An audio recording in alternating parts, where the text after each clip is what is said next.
Hi horse friends, thank you so much for joining us today. In today's video, we're going to talk about several things that you should learn within your first few lessons to keep you safe in the saddle. So for me, once I get the students on, I like to immediately go over how to stop and how to make the horse go and how to steer. So to make our horse stop, we're going to go ahead and turn this way. We're going to go ahead and hold the reins equally on either side here.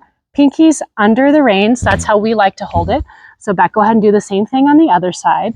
And we're going to pull back on both reins to stop. Once the horse has stopped, you better release or they're going to keep backing up like Legacy did here. And why is it important to stop, right? We need to have control of our horse. So the first segments are going to be about control.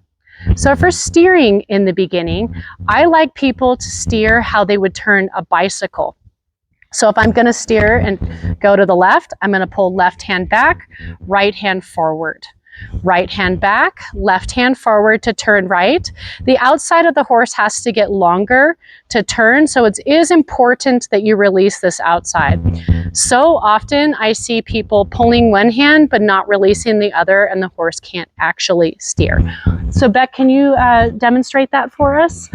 So we're going to turn right. Yep, good job. And then we're going to turn left.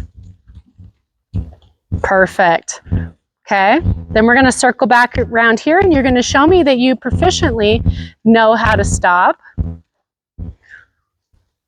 While we're on the subject of the reins, I like people to know how to shorten their reins, like so proficiently they could do it with their eyes closed. Because inevitably when something goes wrong, we lose our reins, they get too long. Also, if our reins are way too long, we have to pull way up here to make the horse stop. That pulls us out of balance, and then it takes way too long to get our horse where we want them to go. So to shorten our reins, we're going to reach and grab the top of this rein and then slide our hand down. We're going to reach and grab the top of this hand and slide it down. I make my students practice this 10, 20, 30 times over and over again till I can literally see them looking somewhere else and doing it. They need to know how to do this eventually in every gait. Walk, trot, and canter. And just know that whatever problems they have in the walk, it is going to get worse the faster they go. So from here, we're going to move on to the feet in the stirrups, right? How do we make our horse go? It's a gentle squeeze with both of our legs to go forward. So often I see people kick with one leg and then the horse goes sideways. When you're first getting on a new horse, it is important that you start with as little aid as possible because you don't know how reactive the horse is that you're going to be on. Hopefully, since you're a beginner, you're going to be on a horse that's a little bit lazy. I always prefer for my horses to want to not go with the rider and keep them safe than a horse that we're always worried about pulling back and stopping. So Beck, can you show us a nice gentle kick to get the horse to go forward? Thank you. And if they don't respond to that, then we do turn it up a little bit and then we do the same thing again.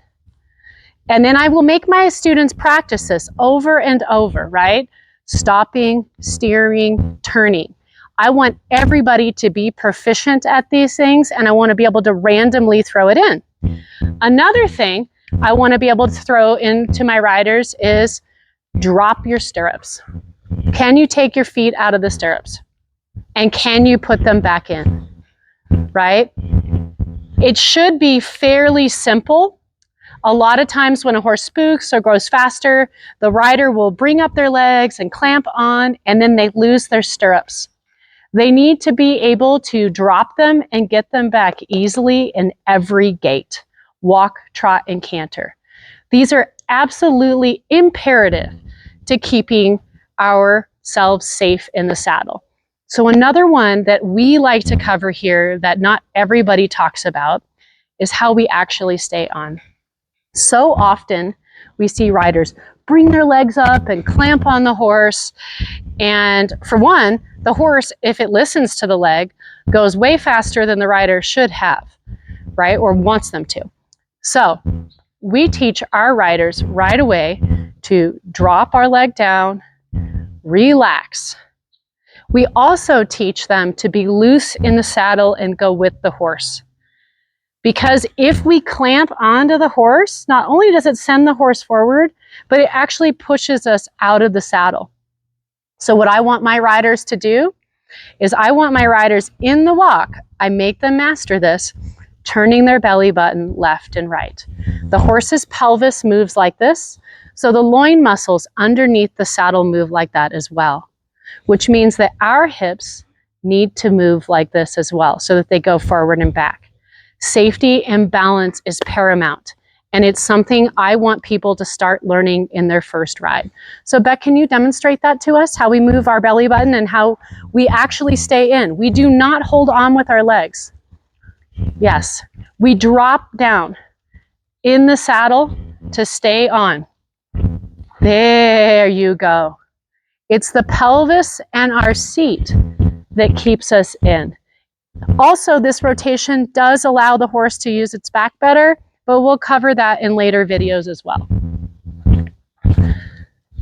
So all of these things need to be absolute muscle memory that every rider needs to be able to do without even thinking of it. So I really hope that you guys enjoyed this video today, and I hope that it helped teach you some things, and please leave comments below. Thank you so much.